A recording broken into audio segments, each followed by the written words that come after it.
maxamuud culusow waxa uu jaamacadda ummadda loo aqbalay sanadkii 1990 balse waxa uu ku biiray bishii la soo dhaafay muddada intaa la egna waxa uu sugayay dib u furista kulliyadda saxaafadda balse wargeyskii xidigta Oktoobar oo lahayd dowladdii militariga ayaa soo bixitaankiisa 27 sano ka hor istaagay. haddaba warbixin arrintaas ku saabsan waxaa noo haya wariye Cali Nuur Salaad. waa farxad soo daahday oo uu hadda la wadaagayo ardayda cusub ee fasalkiisa 27 sano kadib. maxamuud culusow waa 50 jir marna kuma uusan fikiraynin in uu fursadan dib u heli doono. waxa uu u haystay in ay tahay mid ka khasaartay oo aan soo noqon doonin. sanadkii 1991 waxa uu ka mid ahaa ardaydii ku guulaysatay in ay bilaabaan jaamacaddii ummadda.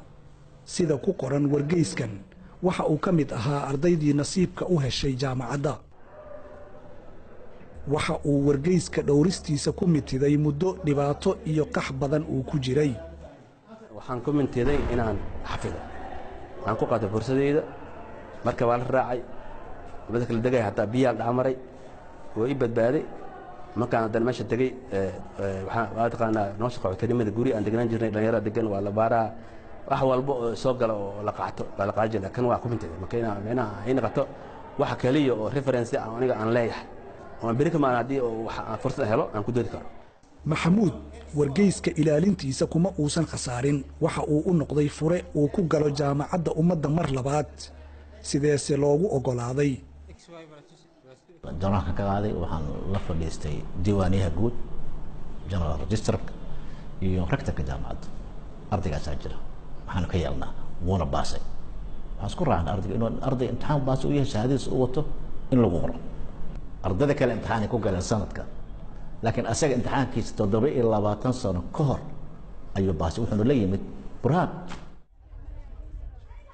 3 sannadood kadib markii dib loo furay jaamacaddan waxa ay dhab ka dhigaysaa riyada kumanaan Soomaali ah oo uu Maxamuud Culusow ka mid yahay kuwaasi oo mar uun ku haminayay in ay helaan waxbarasho lacag la'aan ah balse duruufihii ammaan ee dalka ka jiray ay ka hortaagnaayeen arrinkaasi.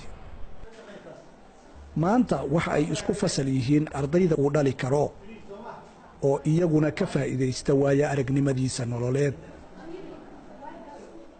wuxuu dhiirigeliyaa xagga waxbarashada la talin dheeraadaan ka helnaa waxa dhig karnaa waa aabihii fasalka markaa si loo eego.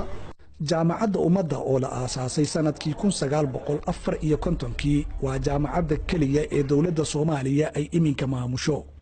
sanado badan oo ka lumay Maxamuud waxaa hadda hor yaala mustaqbal uu ku dhamaystiro waxbarashadiisii. waxa uuna tusaale wanaagsan u yahay ardayda wax la barta iyo kuwa kale ee aan waxbarashada haysan. Cali Nuur Salaad, BBC, Muqdisho.